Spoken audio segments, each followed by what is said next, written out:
The Ethiopian embassy has recently celebrated the 128th anniversary of the victory of the Battle of Adwa. The Ethiopian forces defeated the Italian invading force on Sunday, the 1st of March in 1896, near the town of Adwa.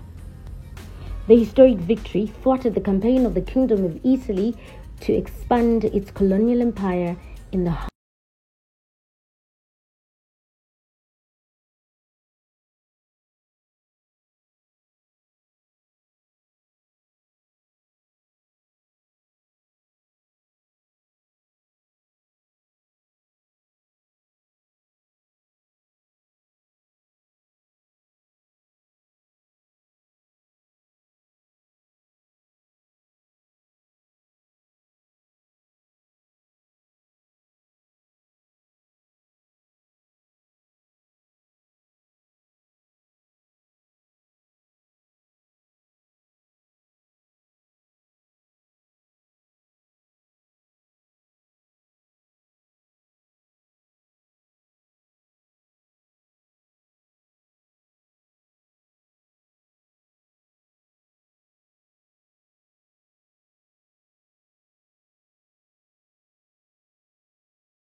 Presenting the government of South Africa today in this very special occasion.